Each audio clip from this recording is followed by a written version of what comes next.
Hey, what's up, everybody? Listen, we are excited about tonight's discussion and talk, Love and Verses, my brand new book. If you have not received your copy, you want to make sure you order that now. Go to my website, Kenneth Sullivan Jr., or you can go to my Instagram page and go directly to my link tree, and you'll get information as to how you can get the book right there. Today, we're going to kind of shift gears. I know last week we talked about Adam and Eve.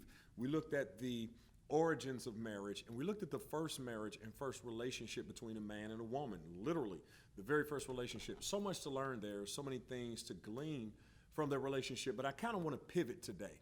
I want to pivot in light of the recent events that all of us have by now been made aware of, and that is the Smiths, Will and Jada Smith, and their relationship and their marriage. I want to kind of touch on some things there and highlight a couple of things out of that situation that I think couples can really learn from. First and foremost, shout out to Will and Jada. This is not one of those bashing sessions where we're attacking them, talking about them.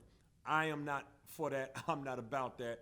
But I do think that there's some things we can learn and we can glean from their relationship. What I saw on last week was pain. First, let me just start there. I don't know how long they've been married. I believe it's 20 years or more. But when you see a marriage have to deal with the pain of betrayal and some issues of hurt there, it just really causes you to have some, empathy toward them. And so my heart is with them right now, but I think there's some things that we can learn from their relationship.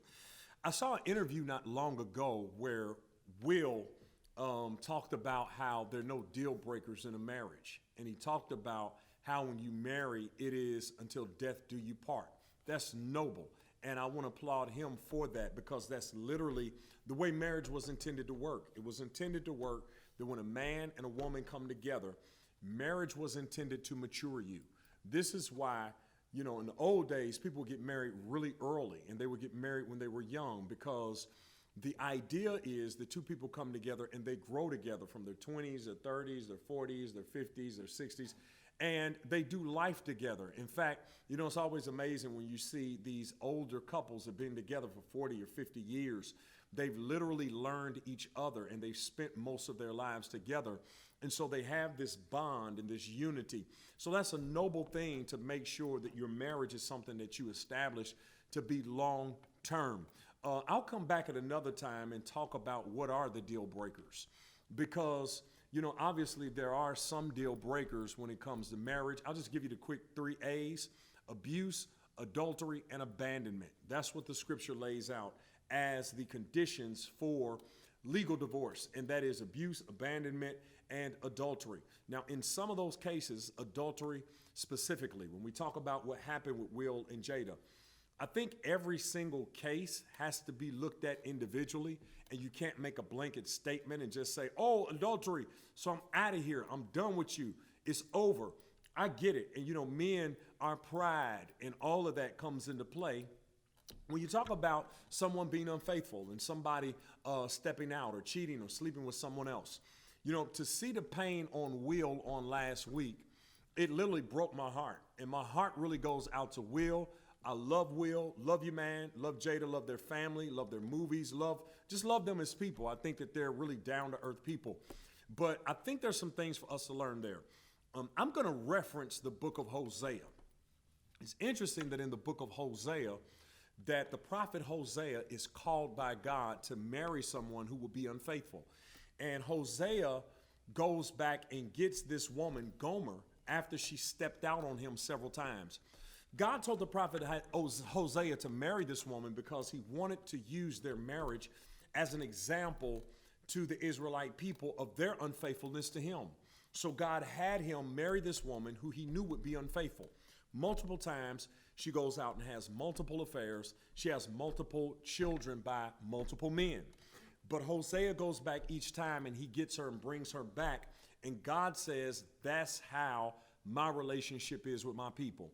Though you all are unfaithful, though you all are sometime, not trustworthy, though you don't always live up to your end of the bargain or the relationship, my faithfulness causes me to still come and get you. And I think that's a beautiful thing. I think that there's something we are to learn from God. and that is that when we come into a relationship with someone, it should be for long term. It should be something that we envision ourselves being committed to for life. And my prayer right now is that Will and Jada work through these difficulties. Having said that, y'all, there's what we see in the public, and it's what people deal with in private. And what we saw in public last week was pain. I want you to commit to literally praying for them. Somebody may hear this. You may want to write them a letter, let them know you're praying for them, you love them. There's enough people who are criticizing them, condemning them, talking about them, mocking them, making memes of them. We all seen some of that. We've all laughed at some of it, let's be honest. But I think at the end of the day, we not only have to look at their marriage, we have to look at their family. Their children are being impacted by this, and they've been hurt by this as well. But here's some stuff that's real practical I think we can learn. And this is probably going to be a couple sessions because this is heavy. In fact, we've started a brand new series here at the church entitled Entanglement. I want to invite you every single Sunday. Make sure you tune in because we'll kind of deal with it a little bit more. I'm going to kind of chop up a little bit more about David and Bathsheba. That story is heavy in and of itself.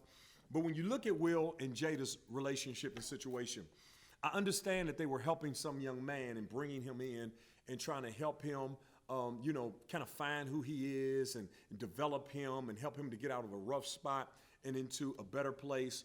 But I think that what we can learn is we have to be careful taking in strays. I know that's rough.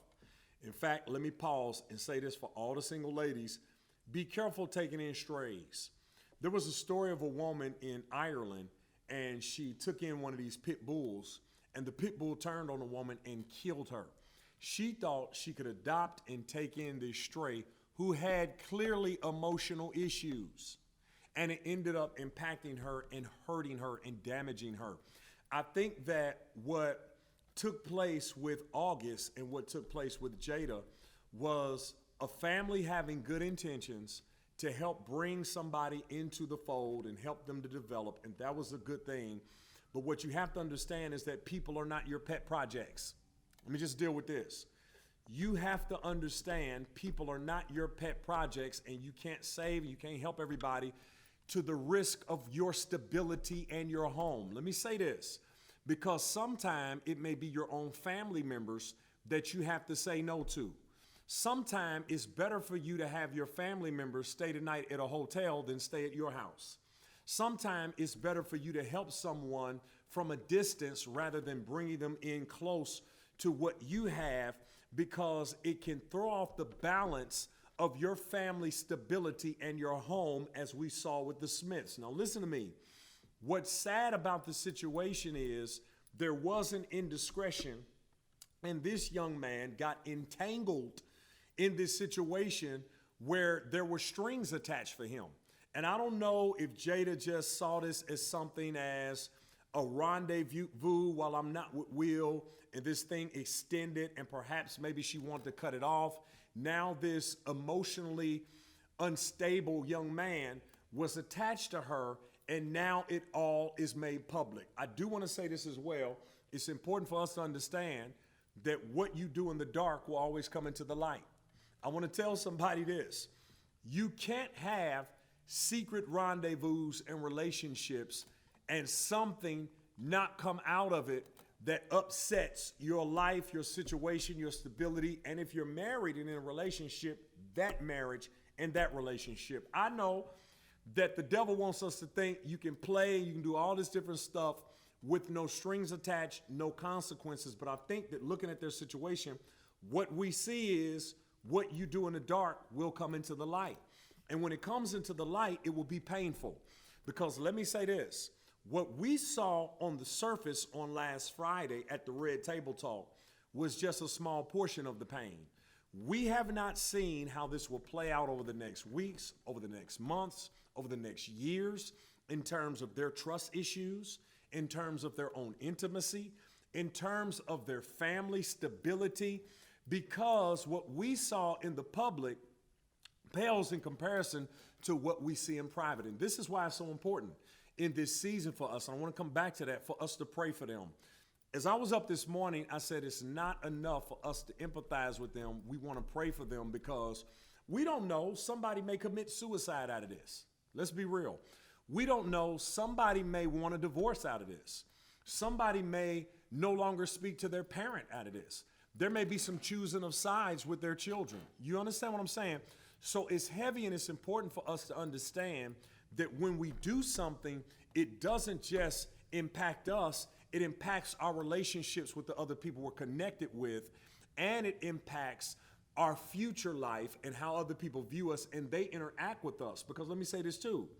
There's already been people who've come at Will because Will said on the table talk, I'm going to get you back for that. And I think he was joking, but I think that the pain was also speaking there too. And we kind of saw I've never seen Will Smith in that situation, and my heart goes out to him. But I think that the lessons that we can learn from this is, point number one, you have to be careful taking people in and thinking you have a relationship with people who are not stable emotionally, psychologically. Let me say this. When you have sex or you have intimacy with someone, you take a part of them, they take a part of you. There's an exchange. I don't care who you are. Now, this is heavy. This is revealing. I don't even know if I should share it with y'all. There will be people you've had relations with that will be a part of you the rest of your life. This is heavy. This is why you can see someone that you were intimate with, and though you all may no longer be intimate and you're not interested in them, there's a part of them that you hold inside of you, and there's a part of you that they hold inside of them. This is why, when we talked about last week, God intended for a man and a woman to come together in marriage, and he says, watch this, the two shall become one. We talked about that analogy of how two individuals, like those Siamese twins, are locked together and they're tied together. That's how it is when you have a relationship with someone. I think point number one, we see that with August because clearly he was still attached. And I think that the way that he talked about their relationship and how he was still struggling with all of that stuff going down, I think we kind of see his emotional attachment. Whereas Jada was kind of like, okay, kind of move on. I got to focus on my marriage now. But now that's disrupt and offset her relationship with Will. So we want to pray for their marriage. But I think also point number two, what you do in the dark always comes into the light. This week, when we talk about this brand new series, Entanglement, I'm going to be sharing David and Bathsheba. David thought, he thought he could mess around with Bathsheba, and that was the end of it, and she gone back home, but it didn't turn out that way. She ended up pregnant, and so many different other things were birthed out of that, pun intended, literally, out of that mistake that he made. And so I think I'm going to deal with that too, because there's so much I can't get in a Sunday message. We were get together with me and some of the guys in the team. There's so many different aspects and angles of that we want to look at. I'm just going to give y'all a teaser. Was David being satisfied at home when he goes out on the balcony and looks at Bathsheba? Now, I'm giving y'all a sneak peek into it, but you have to look at that because we know that David had some issues with his marriage with Michal, the daughter of Saul. Did David have trust issues with Saul, but with Michal? Because when he goes back to get Michal, remember she had already married another man. They were married, but her father had pushed her into the arms of another man while David was on the run. But when David became king, he wanted Michal back, but there was still some stuff there. Y'all see what I'm saying? It's heavy. But episode one of this whole piece, Table Talk, that's what we're going to call these episodes over the next couple of weeks. Table Talking, as we deal with this whole thing of entanglement. I kind of want to break that down and explore some stuff. So I hope that you got something out of that. Always know, here's another verse, your sin will find you out, that when you do something, it will always come back to you. All right? I hope you got something out of that. Read the story of David and Bathsheba, because that's what we're going to tackle this week on Sunday. Make sure you tune in. Make sure you hit that like button and that subscribe button, and you subscribe to this YouTube channel. Let everybody know about this YouTube channel. We're giving you fresh content every week that I trust bless you. All right? Deuces.